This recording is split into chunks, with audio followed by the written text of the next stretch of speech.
You're listening to The Whole Truth, a Resources Rising Stars podcast. Welcome to this episode of The Whole Truth podcast. I'm Paul Armstrong. Greenfield exploration can change lives. We've seen it plenty times before. Sandfire, Sirius, Pilbara Minerals, the list goes on. Of course, we are talking about needles in a haystack in every case. Nimy Resources is looking for one such needle. In fact, if you listen to Executive Director Luke Hampson in this episode, you'll see he actually is trying to close in on 3 needles in what is a very big haystack in Western Australia. The company has isolated 3 individual prospects in the northern part of its Mons Project in WA.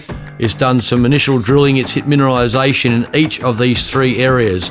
We're not talking here about just a little bit of smoke. He's established that there is mineralisation in each of the 3 cases. Geophysics suggests that there is deeper sources in each case as well. The question is, where is the mineralisation coming from? Is there lots more of it?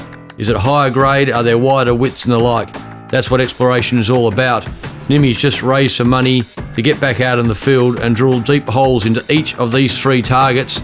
Nobody's going to die waiting here. Drilling starts in the next few weeks, and Luke tells us that they're desperate to get down there to find out what is below the mineralisation they've already established.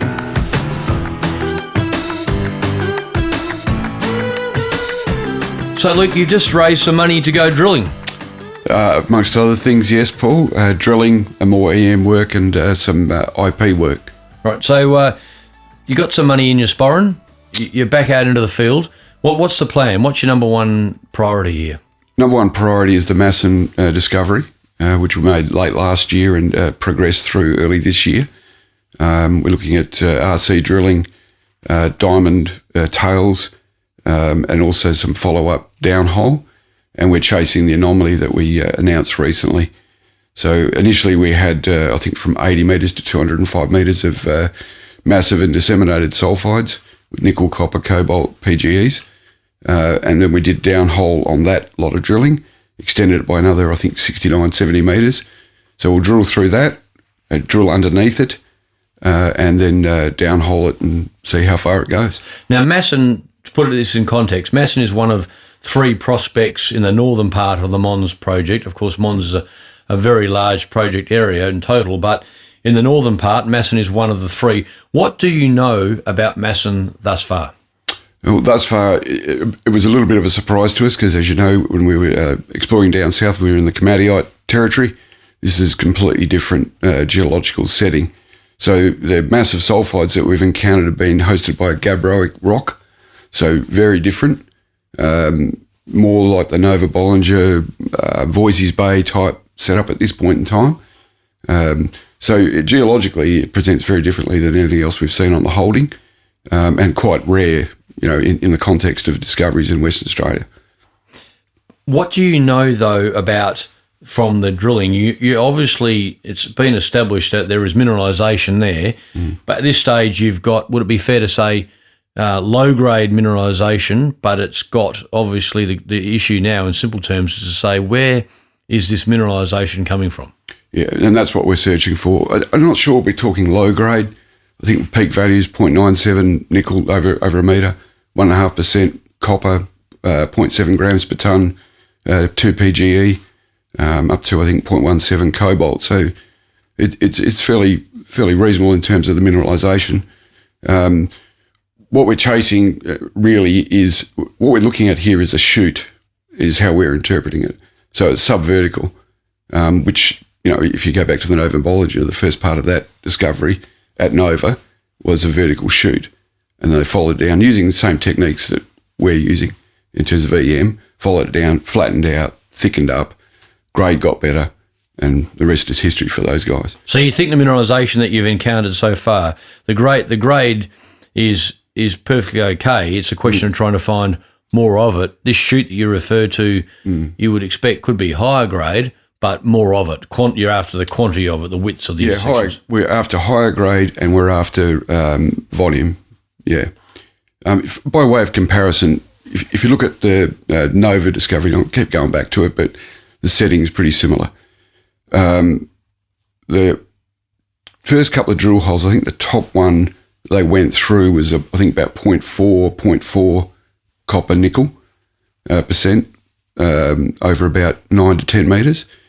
Now, the initial drill hole that we drilled at the top of ours was, I think, 0.73, I think, nickel, and 0.5 or 6, I think, copper over 4 to 5 metres in a 10-metre sulphide zone.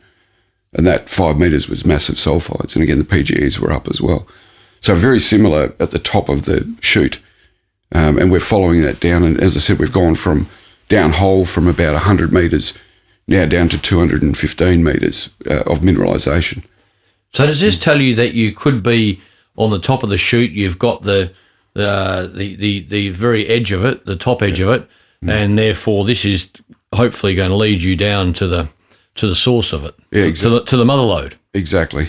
We're looking for it to flatten out and thicken, hence why we're drilling underneath the anomaly, because downhole you can get a certain amount of visibility on the anomaly, and again it extended by another 70 metres. The other thing to note is the Siemens count on the modelling of the plates that we were about to drill is 10,000. Now previously it was 8,000 higher up. So it doesn't always follow, but we're getting increased conductivity as we're getting deeper. So in layman's terms, the geophysics are suggesting to you that, yes, you have got the top of the mineralisation. There are, as you call them, plates or conductors, in simple terms, targets at depth below these intersections. You've drilled as far as you can with the RC rig. You need to put the big diamond beast in there and drill below your existing intersections to find out what below and to the side. Yeah, correct. So there'll be 2 drill holes there, around about 240 metre RCs, and then we're allowing for up to 200 metres of diamond tail on each of those holes. First hole will pass through the 2 newly modelled plates. Second hole will go beneath, and we'll downhole both of them and see what sort of response we get there. So you're really saying you've got plenty of smoke, you've got some fire with the mineralisation. The question is you're looking for the big source of it, and that's where the diamond rig comes in to chase it down and see where it's coming from, what explains these conductor plates. And the possible extensions is the big one, really. Okay. Now, moving away from Masson, so to Block 3, as you refer to it, what's the distance as the crow flies there? About 13 kilometres south. And a different geological setting again at Block 3? Yeah. What do you know about Block 3? In context, we've got an 80-kilometre greenstone belt within our holding, north-south. The bottom half of it I mentioned earlier, komatiite flows are there. Block 3 is around the central part, a flexure, if you like, and that strikes east-west, the body that we're looking at there. And then we go to the north and we look at this gabbro-hosted sulphides. So Block 3 is quite different in as much as it doesn't appear to be any komatiites there. And when we've drilled, the initial drilling, we ended up intersecting massive and disseminated sulphides. But they're not carrying any nickel. It's copper, gold, silver, which is, a little bit different. So we did an IP survey. It was vastly different, particularly given that it's only 13 kilometres. I mean, in a geological sense, particularly in Western Australia, that is a stone's throw. Yeah. But if you look at the geology, and we're developing this at the moment, look at the geology, we've probably got up to 8 different geological settings there that are a little bit different events. So we go from the komatiite, we've got the... we don't know what Block 3 is going to be. It's a VMS, porphyry, a little bit more work. That's why we're doing it. And then we're up into this gabbro-hosted stuff in the north. So at Block 3, you what do you know? You drilled there. You've done some RC drilling. Yeah. Again, you've got mineralisation. Yeah, we've got massive sulphides. We've got disseminated sulphides. They're carrying copper, gold, silver. The other one to note is in the eastern part of we did 2 drill holes on the eastern part of the strike, which is about 3 kilometres. And we got that gallium anomaly, which at first we what's gallium, and that's up to, I think, what was it, nearly 500. Quite a fashionable metal now, given its use in technology applications and the Chinese stranglehold on it. Yeah. So you've got a mineralised body. Yeah. Again, what the geophysics says to you, you could have just drilled the cusp of the mineralisation of the system. Yeah, if you look at the last announcement around Block 3, where we talked about the IP survey that we did, and we have two chargeability anomalies that have got resistivity anomalies running proximal to them or alongside them, which is a pretty good sign in terms of sulfides. And I think from memory, the one in the west is about strike length of about 700 metres, and the one in the east is 600 and something metres. So quite large bodies of what is interpreted as disseminated and massive sulfide. The gallium, for us, what's interesting about that is we looked at a couple of, it's very hard to find anything on gallium, don't worry, but we looked at a couple of different deposits there that are copper gold with zones of gallium around it. So we're drawing that comparison, if you like, and that gallium is on the eastern edge of the eastern anomaly.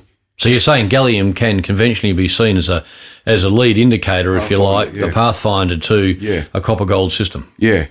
So, that took a little bit of work to work out what that was doing there and why it was there. And there was copper in oxide above it.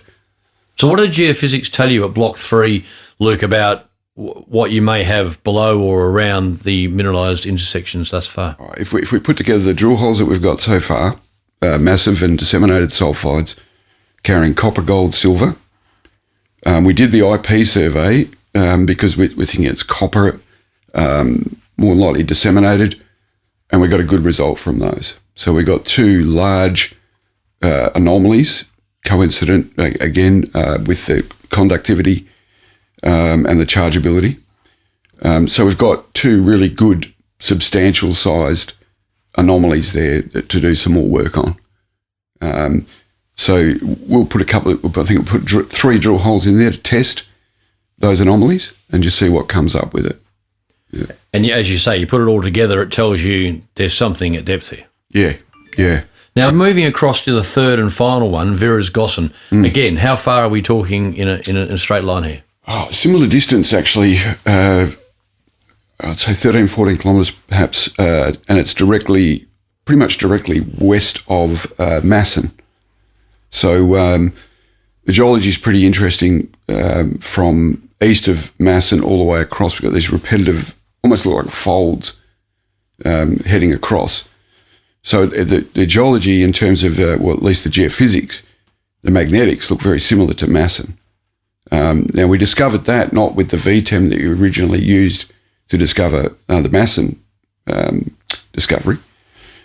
We were out doing soil sampling. Our geologists out there doing soil sampling, encountered a Gossan, we've assayed it, and it's gone nickel, copper, cobalt, and sulphur. So that was a bit of a surprise, that one, all right, because we didn't have any VTEM, we didn't have anything to go by.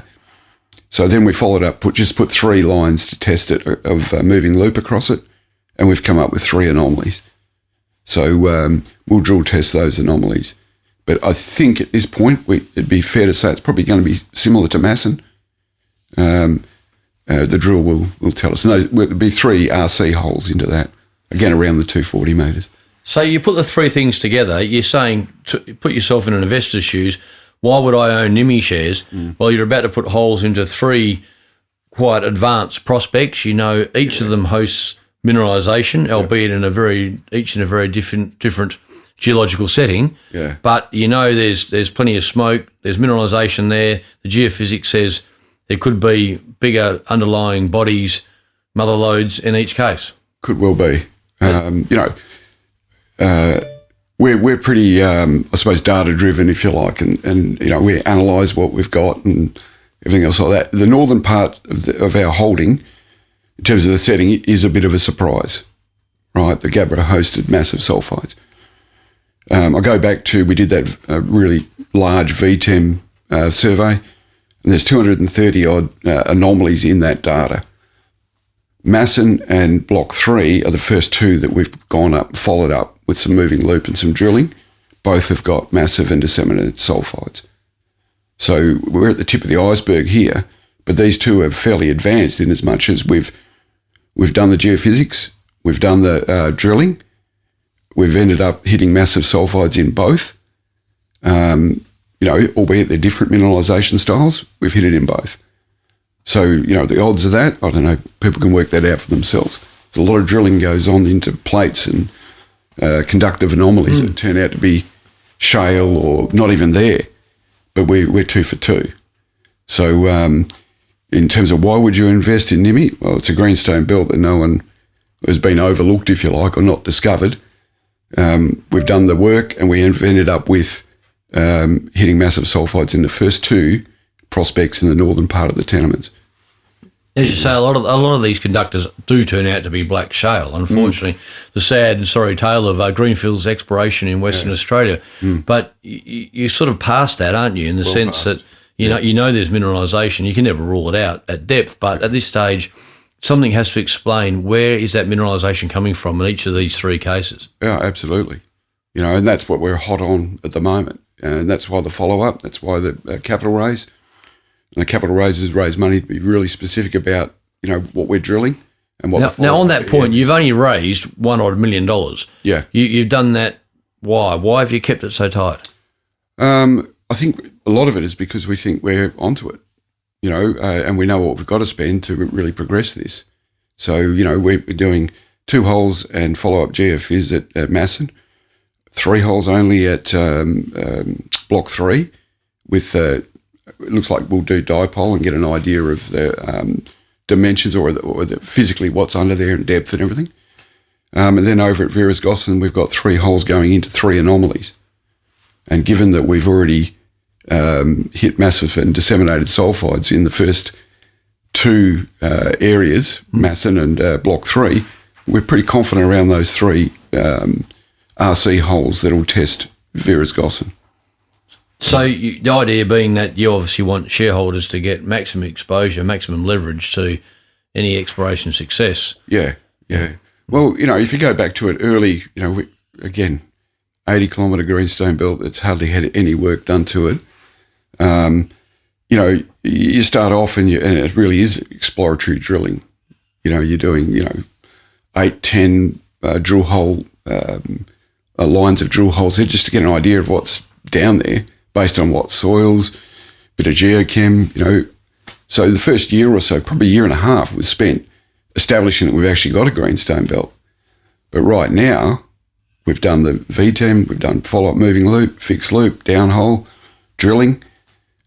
We think that we're onto this in terms of the success rate is pretty good. The rest of it in terms of those over 230 anomalies in the data, which aren't all going to be massive sulfides. I mean, it's a matter of rating them, or the geophysicists at least rate those. So I think it's important right now to understand that we're, on discoveries, and we've got to be really specific about the work we do, the money we spend to maximise the value. So the big question, when's the first hole go in? It should be August the 5th. The drill rig will be on site. So no one's going to die waiting here. It's on. Well, they never do with us. So you've got the dough. The rig presumably is just about on its way. Yep. And you'll be into it. Yep. And you'll have 2 rigs, obviously, the RC rig and the diamond rig. That's right. Yeah. So logically, come sort of end of August, we should be expecting some action. All right, let's hope so. Could be on the next big one. Luke, thanks very much for your time today. Yep. It's a fascinating story. It's a typical Western Australia greenfields exploration story. It really is a case of being Sherlock Holmes out in the bush, isn't it? It is. You're closing in on something. It sounds easy when you talk about, we've done geophysics and the like, but it is an absolute needle in a haystack. Well, just on that, have a look where we are. And, and people can go to the GSWA website and have a look at what that's mapped as. It's mapped as granite. Right, so I think we've gone well past establishing that it's an 80-kilometre greenstone belt that no one's touched or hardly had any exploration to it. So closing in on one mineralised system takes a fair bit of detective work. Well, yeah, and I think we've done it relatively quickly to be drilling massive sulfides in 2 and a bit years. Great. Luke, we will be watching this over the next few weeks, obviously, and hopefully we'll get you back on the hot seat here on the Whole Truth podcast and be having a chat about some nice, thick, high-grade intersections. Yep. All the best with the drill bit. Thanks, Paul. Look forward to coming back. You've been listening to The Whole Truth, a Resources Rising Stars podcast, produced by Resource Media, hosted by Paul Armstrong for Reed Corporate. Please note that Reed Corporate does not provide investment advice, and investors should seek personalised advice before making any investment decisions.